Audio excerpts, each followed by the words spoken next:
Pizza time. Whoa! He stole that guy's pizza! Ladies and gentlemen, welcome to another edition of ELtillman's Toys. Today we are looking at the Hasbro Marvel Legends Infinite Series Spider-Man, and this is a part of the Build-A-Figure collection for the Hobgoblin. And let's just take a look at him in the package right now. All of his accessories and all of its glory. As you can see right there, it's the Marvel Legends Infinite Series. Here's a quick look at the side of the package as you get a very nice picture of Spidey right there.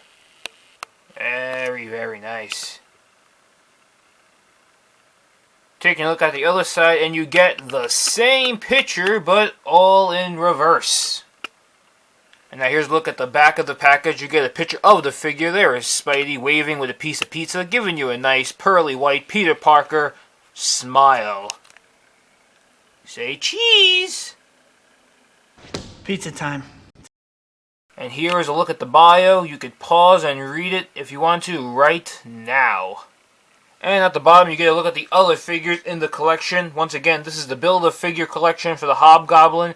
You got Classic Spidey, Anti-Venom, Spider-Man 2099, Warriors of the Web, that's Spider-Girl, Spider-Woman, and Daredevil. But enough looking at the package, let's open this thing up. Alright, so here's a look at the figure out of the packaging, and I gotta say that I really do like this figure. What do I like most about it? I like the fact that it's the classic costume, more of a classic comic book Spider-Man style costume. You got the classic Spider logo on the chest and on the back. I like the eye lenses on his mask. Really nice. Not too big, but not too small. However, I do have some negatives I gotta say about this figure. As you can see right here, these little pegs that hold together the arm.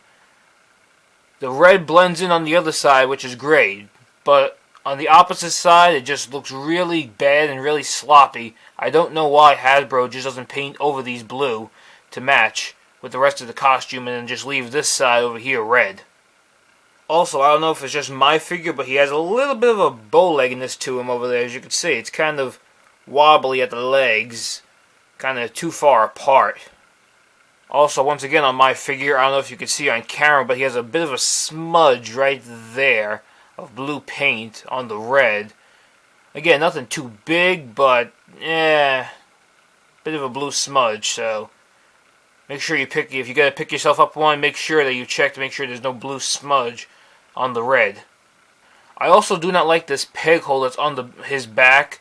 It's kind of right there, right blocking the classic Spider-Man logo on his back, and they give you really nothing to plug into that, no stand or anything. So why that's there, I really have no idea.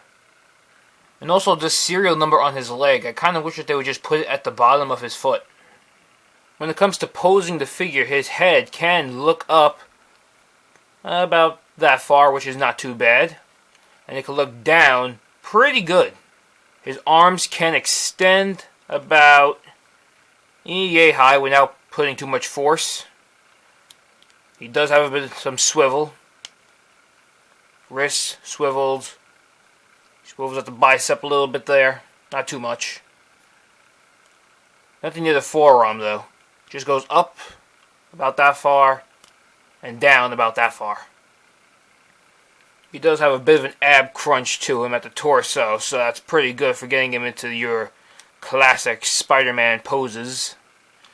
And he does have a nice hip swivel, and oh my goodness, that's awful. There we go. Much better. His legs also do have a nice swivel to them. He does have double jointed knees. His foot could go down about that much there. It could go up that far. And he does have a bit of a nice ankle pivot to him. As for accessories, first accessory that you get is Hobgoblin's leg, a part of the Build-A-Figure collection there. When it comes to his hands, you get 3 different types of pairs of hands. You get fist, web flipping hands, and open palm hands for wall crawling. And you also get this interchangeable head of Spider-Man's mask lifted up halfway, revealing Peter Parker's pearly white smile. And last but not least, you also get a piece of pizza. Why? Well, apparently Hasbro thinks Spider-Man's a part of the Teenage Mutant Ninja Turtles universe, even though he's part of the Marvel universe. Now, movie-wise, he's part of the Marvel Cinematic Universe, even though he's still owned by Sony, so he's part of his own universe in Sony, and oh my god, that's too confusing.